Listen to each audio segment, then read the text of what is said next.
Medical care can often seem pretty monochrome and straightforward. In truth, there's an important function of art involved, the healing power of art. Tonight, On Call with the Prairie Doc.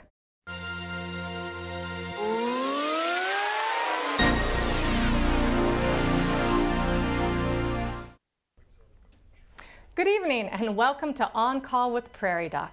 The question, does creative activity affect our physical well-being, is our topic tonight, and it should make for an interesting discussion. But first, a look at this week's Prairie Doc quiz question. According to a 2017 Mayo Clinic study of aging, it was found that in people over age 65, crafting lowered the risk of new onset mild cognitive impairment by what percent? Again, in people over 65, crafting lowered the risk of new onset mild cognitive impairment by what percent? We will have the answer at the end of tonight's program.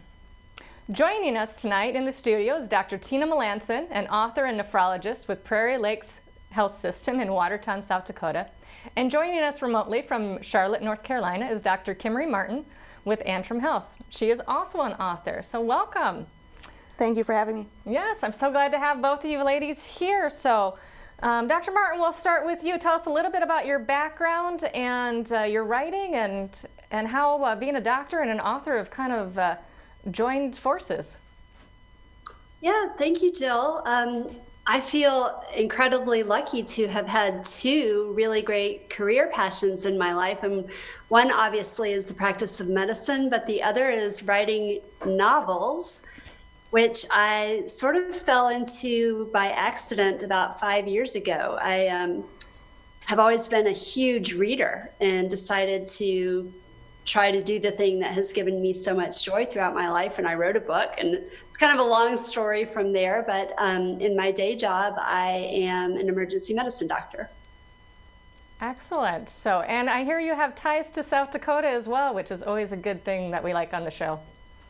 Yeah, my father's family lives in Vermilion and Meckling, so hi guys. Excellent. We'll have to make sure that they watch the show, so exciting. All right, well, Dr. Melanson, tell us a little bit about you and how you got into writing. Yes, well, I'm actually from South Dakota originally, Watertown, and I was born and raised here. I was probably in 6th grade when I decided I wanted to be a doctor. Never on that agenda was wanting to write a book. I kind of fell into it as well by accident. Just had some reflections that I started writing down, and this was about 12 or 10 years ago, and it resulted in a book and some children's books. And now rather than doing the writing, now I'm doing the reading, and that's how the practice is carried on for me. Excellent. So, you know, we're talking about writing and how art and all these kind of soft subjects are important on our health. Have you guys found that writing impacts you emotionally and helps with your well-being? For me, yes. I think what happened for me is I started reflecting on, it was either an event or some emotions that I was having where I thought this would be interesting to share with other people, because am I the only person feeling this way?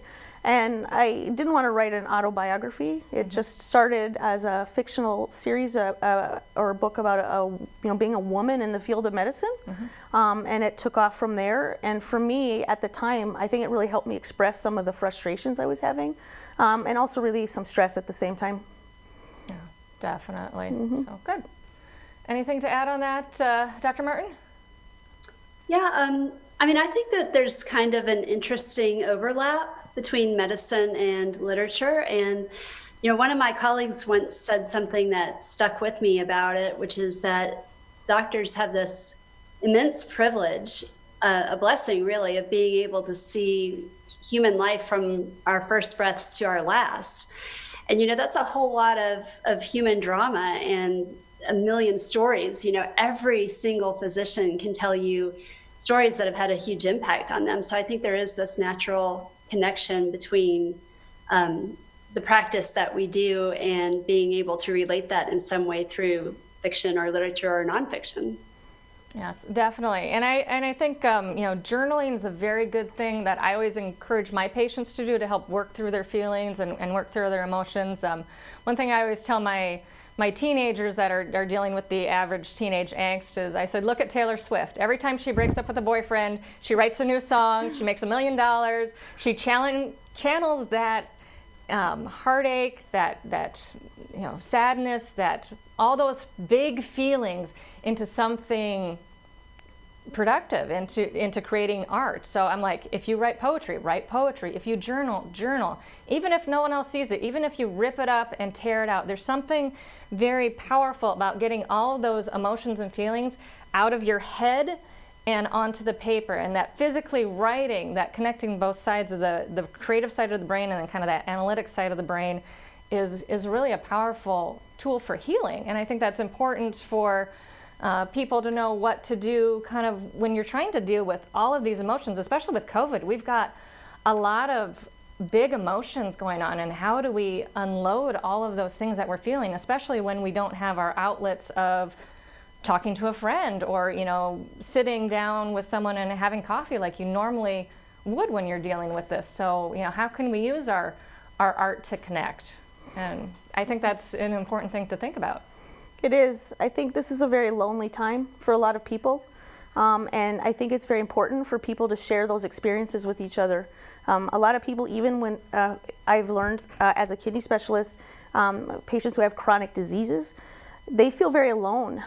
They have not recognized that there are other people like them out in the community. And I think it's very important once your eyes are open to that, to sharing those experiences with other people and finding some relief in the fact that you're not alone. And especially in this time when people are so isolated from one another.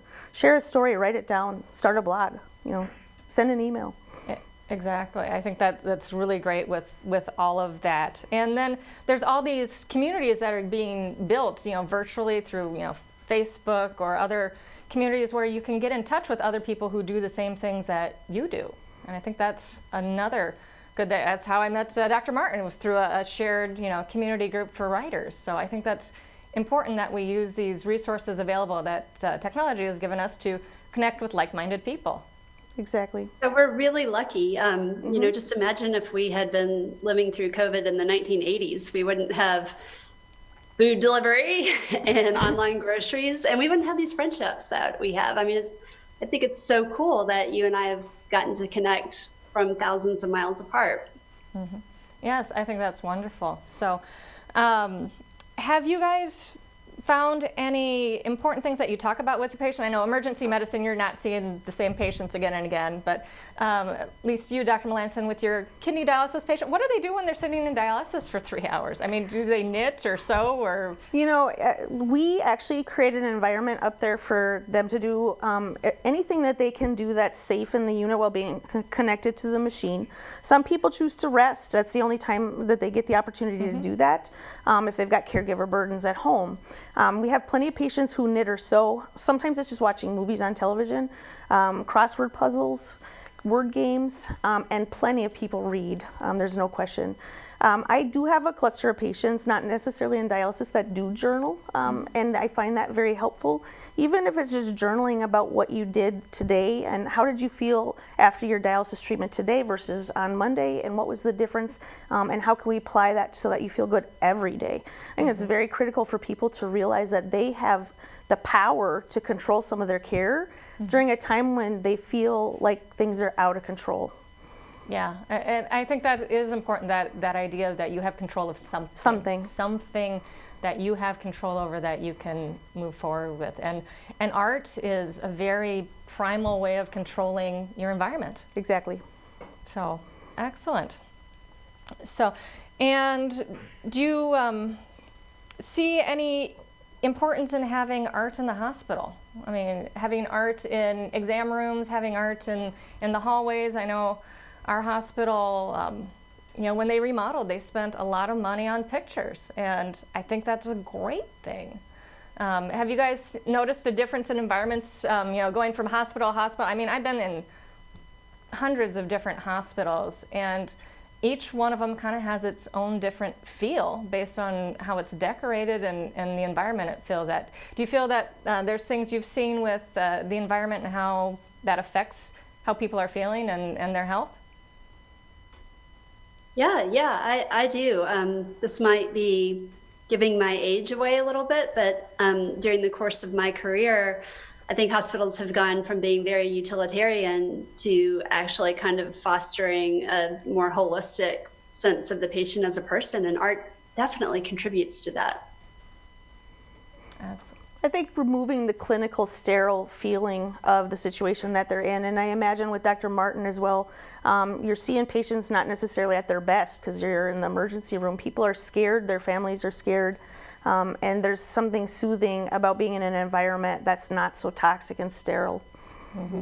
Yep. So I have a friend who's an EMT that always talked about McKinnon because it's such a big sprawling campus, and it's kind of built around this courtyard, and at the bottom of the courtyard there's a statue of Jesus with his arms outstretched, and the EMT told me, if you can find Jesus, you can find your way home. And I thought, what a lovely metaphor for that, and using that art as a guidepost and a marker of where you're at and how to find your way when you're lost. That art can actually do that. It can point you home.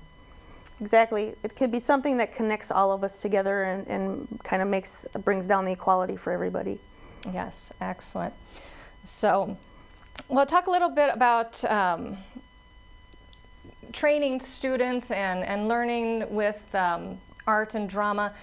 Did you guys have anything involving art or drama or the arts when you were going through school or with med school or residency at all?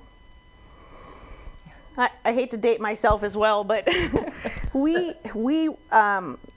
I think we did models of things and not necessarily using art specifically. But when you're talking about code blue, protocols and guidelines, I think unfortunately it was very sterile, and I do believe that interfered with our ability as people to be compassionate. We've talked about this. You can't teach empathy. You either have it or you don't, and the same with compassion. And I think art is something that can bring that together, and I think it's probably better because it's very important with these students going forward that their training embraces some of that. Mm-hmm. Yeah, I agree with Dr. Melanson.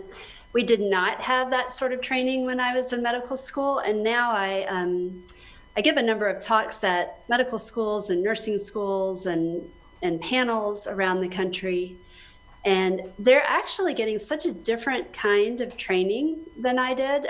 Some medical schools are even embracing this concept of narrative medicine, where you actually have the patients do some kind of journaling or reflection, something that fosters their creativity and their self-reflection. And I wholeheartedly agree with this concept that art can make you more empathetic. And obviously I'm partial to books, but every time you pick up a work of fiction, for example, you are seeing the world through the eyes of another human being. So reading not only makes you more knowledgeable, it does make you more empathetic. And I think it's great that medical schools are trying to embrace that.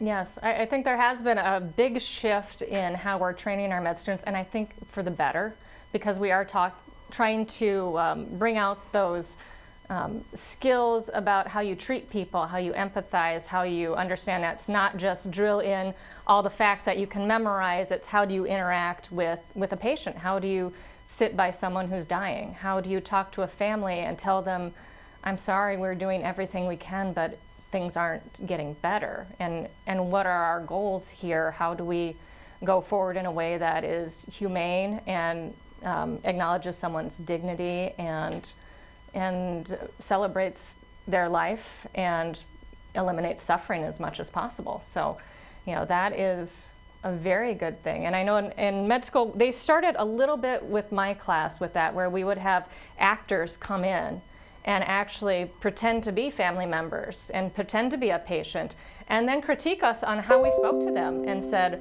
oh my gosh, when you said that sounded very condescending, or that sounded very rude, or this is what I heard, all I heard was medical jargon, I didn't understand a thing you said.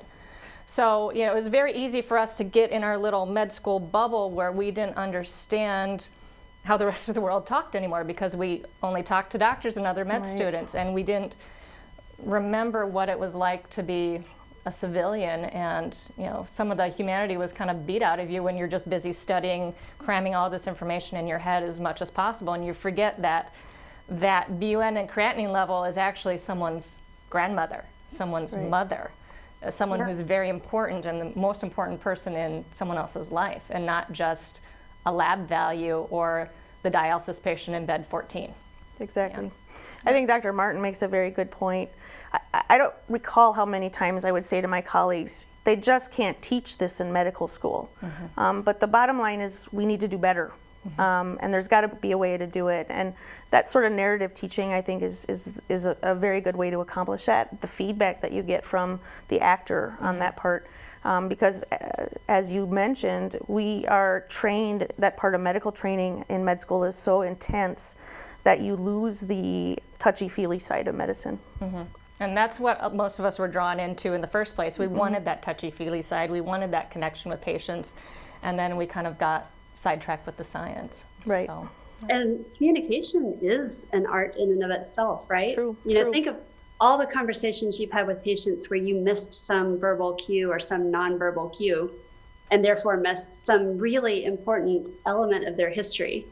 And so that all these narrative role playings and things like that do help you communicate better with your patients. And therefore, I think it makes you a better physician. Yes, excellent. So, X-ray art has become the new thing for patients and doctors to indulge in.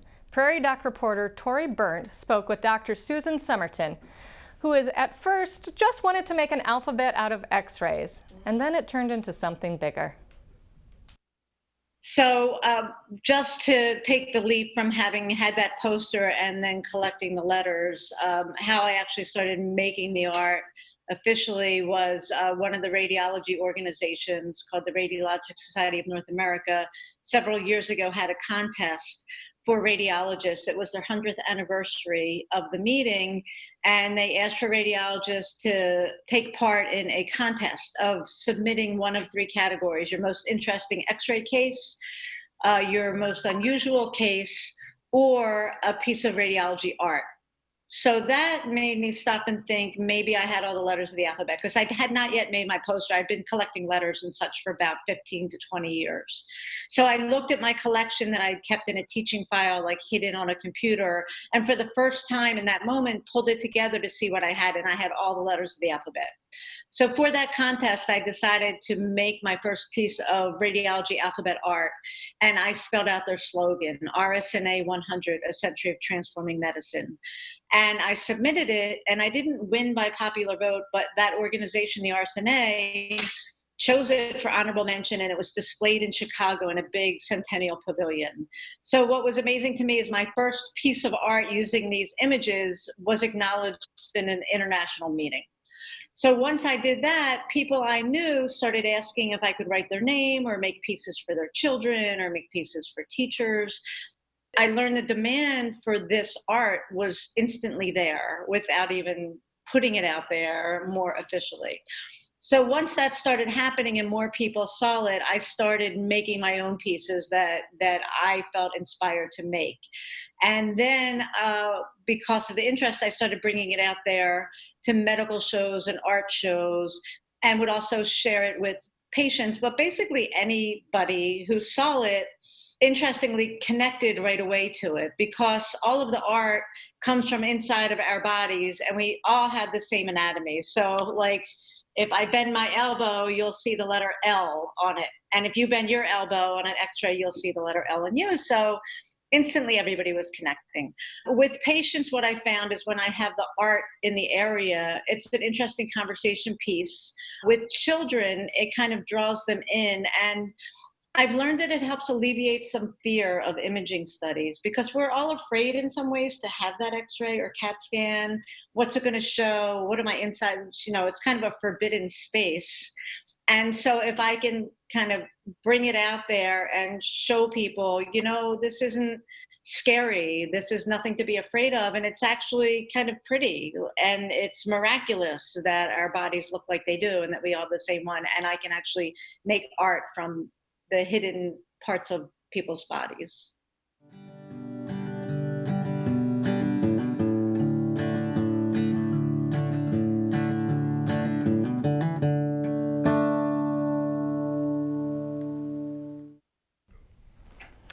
The University of South Dakota also has an Arts in Health graduate certificate, which I think is really neat and very interesting to talk about. I know that when I was in medical school studying, I did a lot of drawing, and that was my way of trying to, I was coming up with any gimmick I could to learn and study. So I started actually drawing pictures from netters when I was trying to memorize things from anatomy. And I actually brought in, I still have my sketchbook, so here's me trying to learn the thoracic vertebrae, and I was like labeling everything, because that time I took, writing all that stuff down, I was trying to really get it in that deep memory, and kind of you see all my writing there.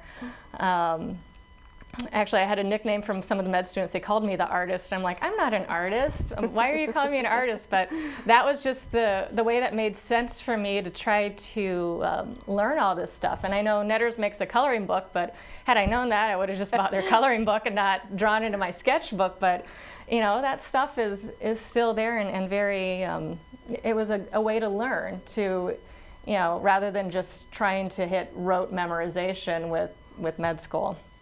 That strikes a story to me that I haven't thought of for years, but how I dealt with the memorization during med school was I would highlight my book, because in that day and age we had textbooks that you could write in, and nothing was computerized like it is now. And I would highlight I would write down notes on my highlights, and then I would highlight my notes and then take notes on my highlights. It ended up essentially being a book for that section or for that particular topic. And I don't know, maybe the roots were there. Yeah, I know friends that had very elaborate color coding schemes for their, had 10 different colors of highlighters, and each color meant a different thing. One was a concept and one was memorized. And so, oh, yep, there's my colors. There's the nasal bone. So if you're looking at the face here. So, I tried to make all those colors mean something so you could keep all this stuff. It was more fun than gross anatomy lab. So there's the muscles in the neck. Sternocleidomastoid was honestly my favorite one to say, because I just thought it had such a beautiful ring to it. And what I loved about medicine, that's the inner ear there. That's looking at the cochlea that affects balance and your vestibular system. And there's all the arteries in the upper arm here. Again, my highlights and trying to remember all that. But it was just a beautiful thing. And actually, I got to the point where I was buying cheap eye makeup, eyeliner of all these, Wet n Wild, all the crazy colors, the fuchsia and the red. And for anatomy, I was literally drawing out the things on my own leg and my arm and trying to label them. And again, trying to find anything that would work, that would keep my mind engaged while I was trying to remember all these stuff. Did you guys do anything, or am I just the weird one? I feel inept. Well, I don't think my anatomy score was stellar, so I don't know if it was really efficient or if I was just having fun while studying. So, I don't know. Kimmery, did you do anything unique or different with studying involving art? Or? Not involving art. For some reason, I just had this terrible flashback to being in the OR and my chief resident showing me this huge purple thing that I misidentified as the spleen. Oh. When it was not even close to the spleen. This is a story that no one's going to find funny except for other doctors. Yeah. You guys remember being in the OR as a medical student? Yeah, I remember being in the OR as a medical student, and Dr. Thamert asked me what lobe of the liver this was, and I'm like, the left? And he's like, there is no left lobe of the liver. No left. I was like, well, it's on the left side. And he's like, no, go back and study. And so, I think the point there is that everybody responds differently to different things. Some people are visual people, some people are hearing people, and then some people are just doers. And I think art would apply to any part of those concepts. And so you were an artist.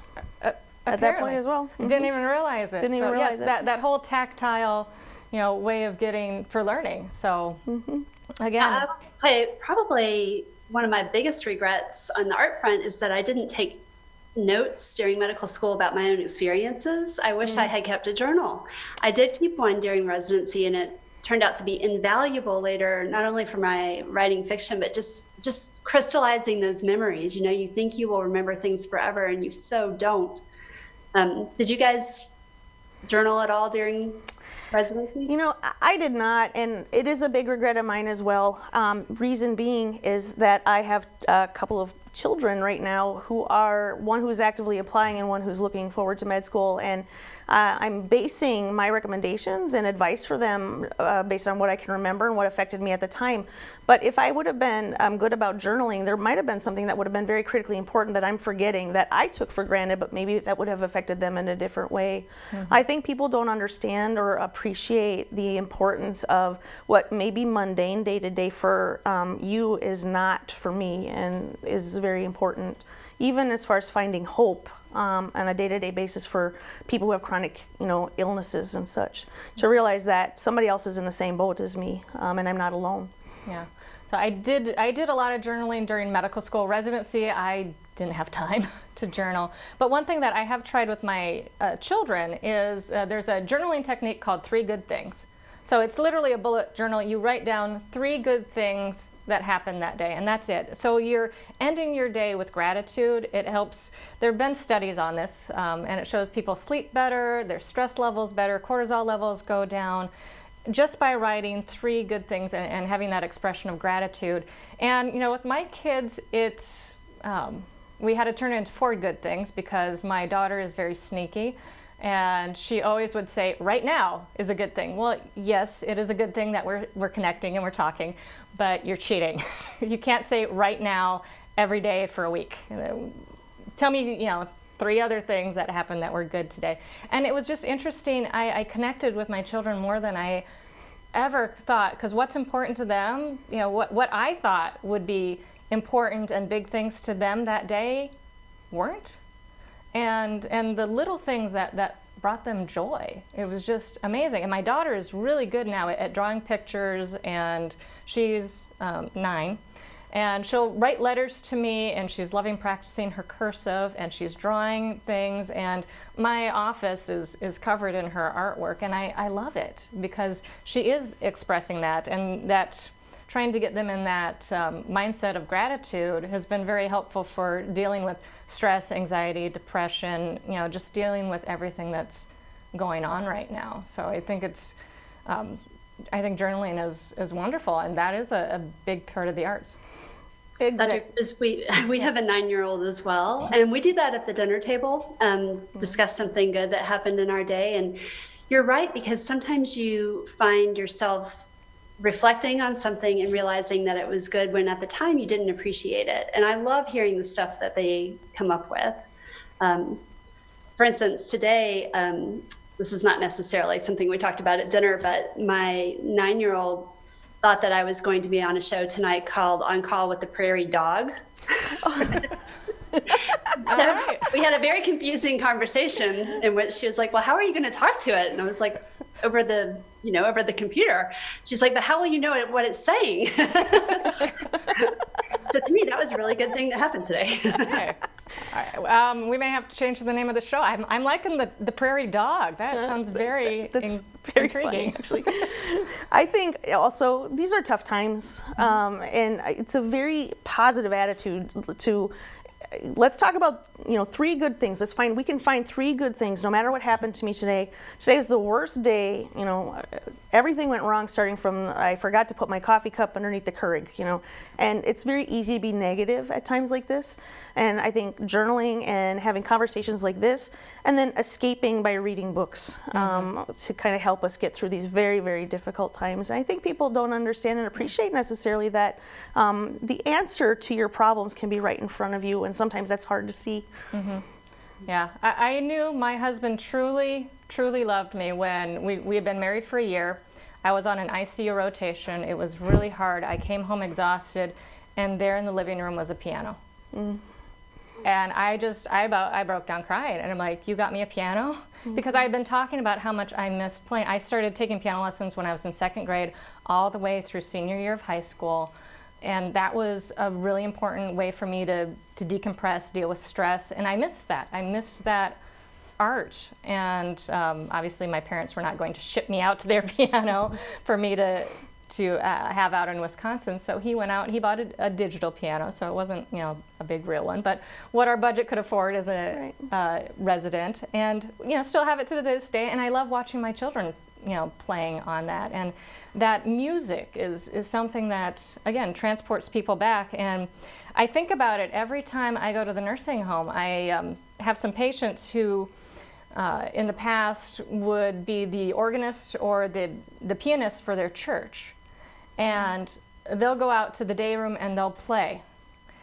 And they'll play these old hymns, and there'll be people that'll start singing along with them, because that is, people that won't talk, they're otherwise nonverbal, but they can sing a hymn, because that is something that speaks to a deep, deep part of who they are. And it's amazing how I've seen that with people with dementia. I've seen that with people with Parkinson's. They can't walk, but they can dance. So you put on some music and they can dance. And I know some physical therapists that actually do therapy with, let's put on music and teach them how to dance so they can get that fluidity and keep their strength up. It's amazing. Have you guys seen that or had any experience with that as well? I know I'm probably, again, ER doctors don't go to the nursing home very often. The nursing home comes to us. Yes, exactly. I think that's critical. You pointed out, like when your children play on the piano that you played on, or when patients can come out and sing hymns, it's the thing that connects us. And during these times when we find it may be difficult to agree, or find it problematic to disagree but still be friends, art is the thing that can connect us, whether it's the piano, whether it's singing a hymn, going to a movie together, having a discussion about a cookbook recipe. Any of those things. All those connections. I mean, it's just really, really important. So excellent. Well, the University of South Dakota does offer an Arts and Health graduate certificate. So Prairie Doc reporter Carter Schmidt spoke with the adjunct professor Allison Meyer about their program and the importance of arts in health. We believe that art is integral to our human health. It is not just important, but it's an integral part of our humanity. When we talk about arts and healthcare as humanizing the healthcare experience, reminding us that we are humans at our core. Arts and health as a field is multidisciplinary, so not just the visual arts, but dance, music, performing arts, poetry, and literature, incorporated into healthcare and public health settings in diverse contexts. Research is showing that the arts and creativity can help prevent disease. So there's research out of the UK using cohort data that shows that just attending museums or cultural experiences can reduce the incidence of depression or dementia later in life. We know that it's integral to our education as we grow up and learn. And more we're learning about how integral it is just to our overall wellness. So the arts offer a mode of communication aside from just verbal communication. Another mode of expression. It helps us emote, it helps us express our feelings other than just being able to describe them. It helps us connect with each other. We know that doctors who go through visual arts training can communicate more effectively with their patients. They have higher levels of empathy with their patients and even better observational and diagnostic skills.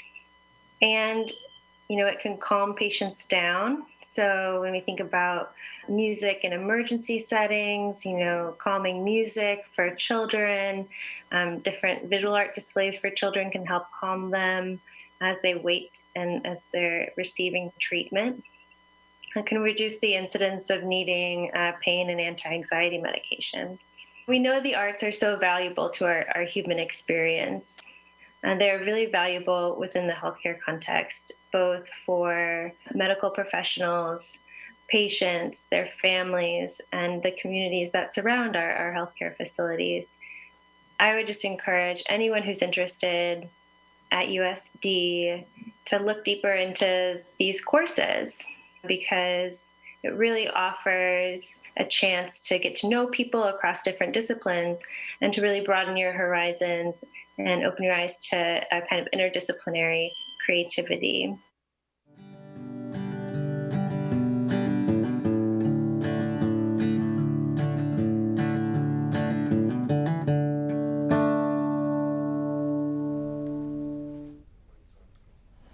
That was really interesting. I kind of want to take that class. I mean, I think that would be just fascinating to study. When she was talking about using art for diagnostic and helping with your appreciating things and looking for details, it reminded me the 3rd District Medical Society. We actually had a meeting at the South Dakota Art Museum one time that actually Dr. Holm had set up. Yeah. And we got about all of us doctors around a Harvey Dunn painting, The Prairie is My Garden, where the mother's standing there with the giant scissors and the 2 kids behind her skirt, and they're picking flowers. And we spent 20 minutes to probably a half hour talking about that painting. Said, what is she looking at?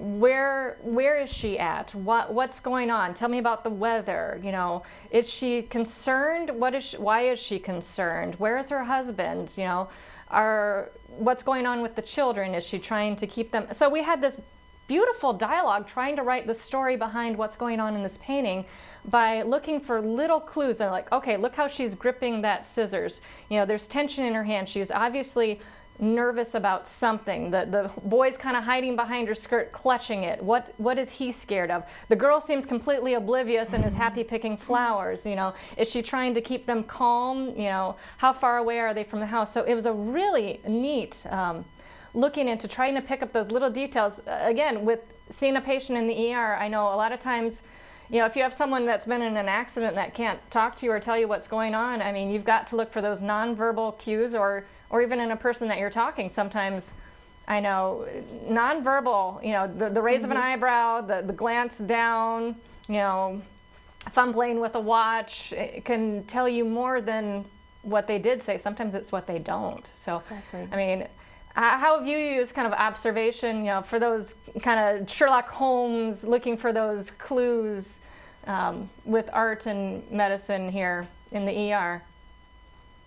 You know, when you were speaking, it actually made me think that after I became a writer, you really do see the world in a completely different way. I mean, I will find myself mentally describing people as I'm speaking to them, kind of in my own prose inside my head.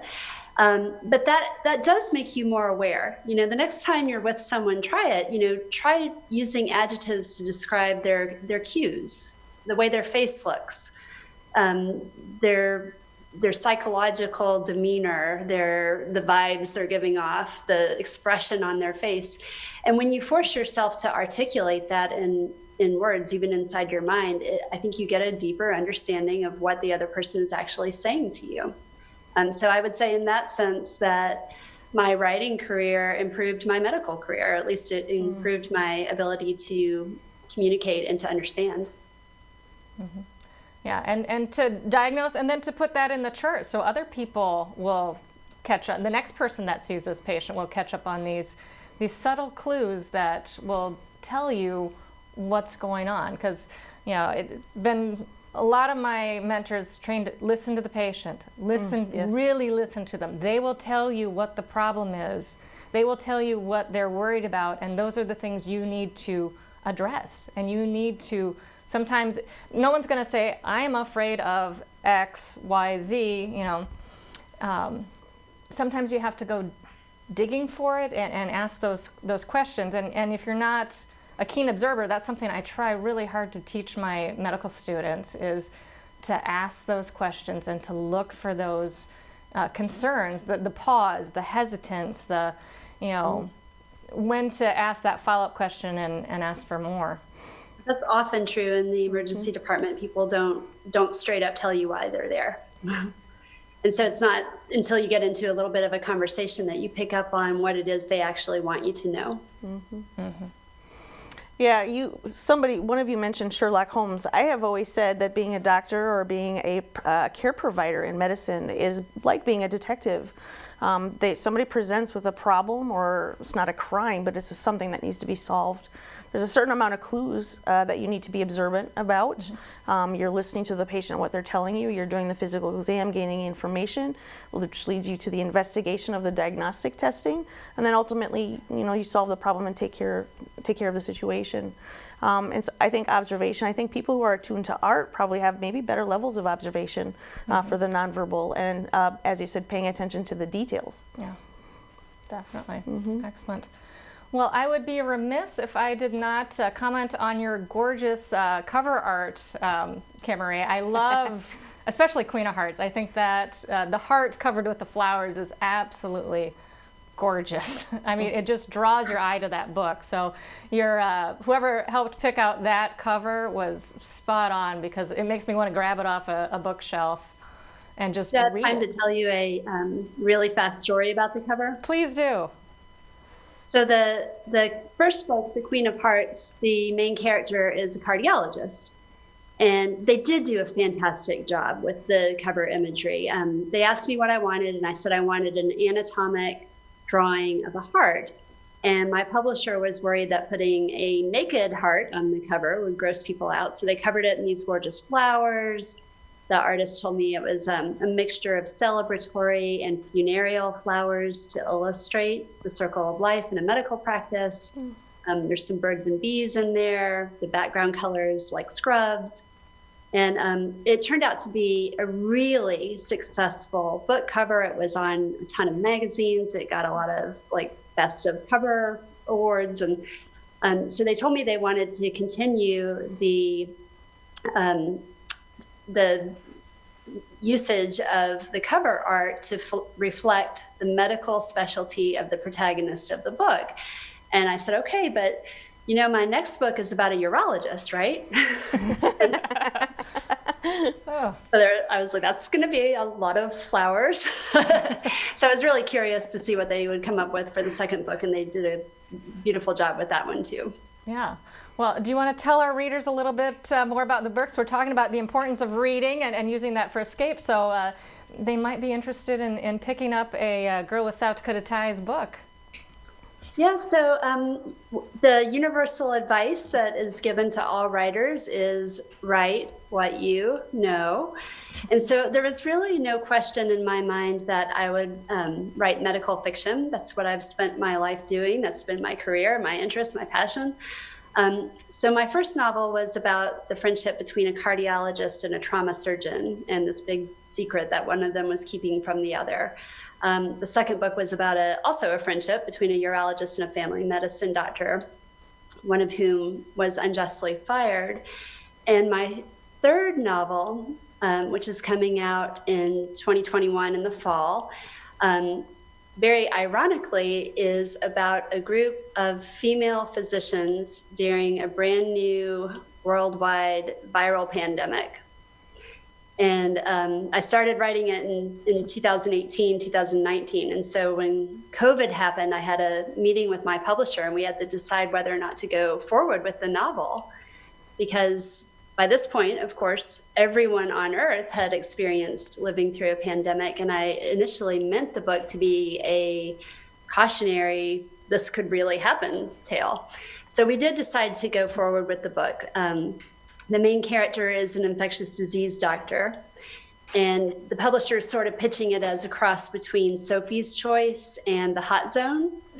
So she has access to one dose of an experimental antiviral medication, and both of her children become incredibly ill, and she has to select which child will receive the medication.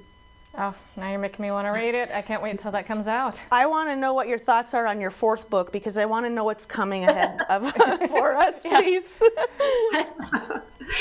Right, yeah. Well, I don't know. I'll stay away from alien invasions. Please, thank you. All right. Well, Dr. Melanson, tell us about you. You've have kind of two different genres. You've got children's books and I do. What kind of got me started was a book called Healing the Boys Club. And again, it's a fiction book, but the timeline suits me going through residency and my fellowship as a working woman in the field of medicine. And I think it's fair to say that women tend to be more sensitive, and that's not a bad thing. But we bring a different set of rules to the table at the time. And it allowed me to reflect on how sensitive I was in approaching what I felt to be failings either at work or what I could have done better, but also feelings of guilt at home. At the time that I went through training and in the early years of my practice, I was raising my children. And there was no shortage of people who openly scoffed that I was a working mother and I left these little kids at home. And you were expected to do a very good job at work while you were there, and you always hoped that you did that. But then you had another full-time job at home, which you were expected to be equally good at. And I felt like you were always, ignoring or shorting someone. And so a lot of guilt feelings. And so the book is really about being a woman in a man's world at the time. And I'm very proud to say that I think in the field of medicine, we are kind of closing the glass ceiling there. But I still think a lot of the feelings about being a woman in a professional job still apply to people today. My second series of books, because I wrote this book for me, for kind of healing for me, my children couldn't believe that their mother could write a book that had like 200 or 300 pages that were single spaced. And so I felt a little pressure to write a book for them. And it's about children at their age who develop superpowers, ironically enough, from the middle child who's a super scientist and their dad who's an actual scientist. And they are out to set the cure for global warming. And one book kind of led to the second and then led to the third. And I wrote those books about 10 years ago. And it's very ironic today in a day and age where the children kind of feel the need to take charge of a very serious problem. But the books are very sarcastic, they're very funny, and I think they're very special. I'm very proud to at least have them published now and book bound for my children, and someday I might have some grandchildren. Oh, well, I am just in awe of both of you. I've read both your books, and I think they're phenomenal. And, you both ahead of your time, apparently, about what your content topics are. So that is just, it's amazing. I'm in awe, and we'll have to ask you for advice someday when I get down to writing my great American novel that's in there somewhere. So we all have one. We all have one, yep. Exactly. Mm-hmm. So excellent. So, and now for the answer to tonight's Prairie Doc quiz question. According to a 2017 Mayo Clinic study of aging, it was found that in people over age 65, crafting lowered the risk of new onset mild cognitive impairment by what %? And the answer is 28% were found to be at a lower risk for new mild cognitive impairment. We'll be right back after this. For nearly 2 decades, the Prairie Doc organization has endeavored to enhance health and diminish suffering by providing useful information based on honest science in a respectful and compassionate manner. Health professionals volunteer to answer your questions each week, creating a vast Prairie Doc library of medical information available to you and your family 24 hours a day. Make sure you don't miss a thing. Follow the Prairie Doc on Facebook and YouTube for free and easy access to the entire Prairie Doc library. Artists and medical personnel both know the importance of art. The famous nurse Florence Nightingale once said, "Variety of form and brilliancy of color in the objects presented to patients are an actual means to recovery." Elaine Poggi, founder of the Foundation for Photo and Art in Hospitals, agrees and stated, "The mood changes when our beautiful nature photos are placed on the walls, providing color, comfort, and hope to patients, caregivers, and loved ones. Before COVID, the walls of my exam room featured some of my favorite art. Each room had a different, deliberately chosen theme. One theme was photographs of the Grand Tetons and Canyon de Chelly taken by Ansel Adams. Canyon de Chelly is on the Navajo Reservation and where I did a rotation as a resident. Another room was filled with an Asian mural and photographs of my time in South Korea when I was a student ambassador for SDSU at their sister school in Daejeon, South Korea. My third exam room had circus posters and pictures of Baraboo, Wisconsin, hometown of the Ringling Brothers, and the location where I did my residency training. The art helped break the ice with patients and allowed me to share a special part of myself and my life with them. It also provided my patients with something to look at while waiting for me to come into the room. It gave us something to talk about other than their illness or why they came to the doctor that day. As part of the discussion, I learned about my patients' travels, their love of photography, or memories of going to the circus as a child. Each picture was an opportunity to share a common bond. COVID forced those pictures off the walls and into storage. The rooms were stripped of anything extraneous that could potentially become contaminated. My exam room walls are now blank and sterile. The rooms seem a little colder and less inviting. There's less color and joy in the rooms. Without art, we tend to jump into the topic of the clinic visit without first connecting as people. I didn't realize what a big difference the loss of art on the walls would make until it was gone. Dr. Rachel Naomi Remen said, "At the deepest level, the creative process and the healing process arise from a single source. When you are an artist, you are a healer. A wordless trust of the same mystery is the foundation of your work and its integrity." Photographer Prakash Ghai explained it much more succinctly when he said, "Art heals both the creator and the viewer." I miss my art and cannot wait until I can once again hang some healing on my exam room walls.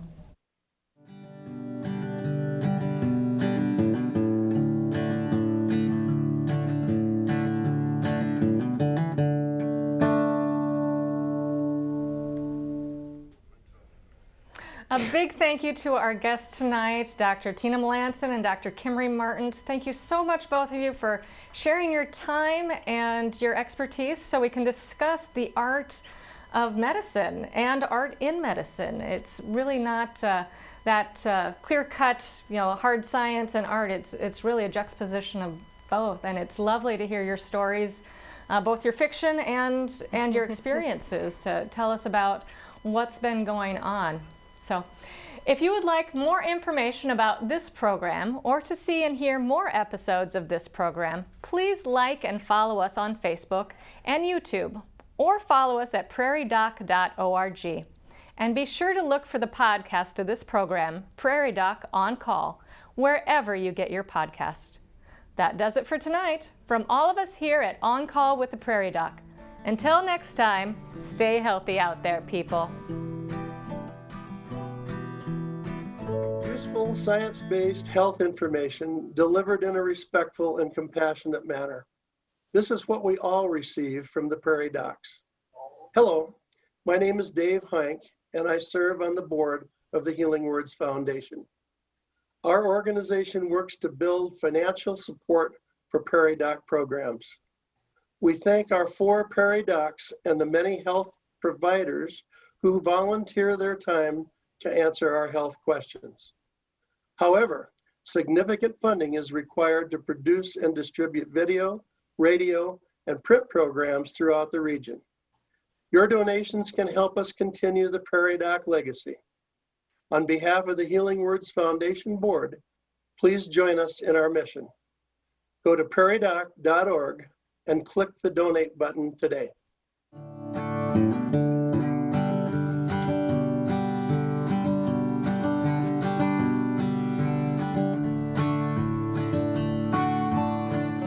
Major funding for On Call with the Prairie Doc has been provided by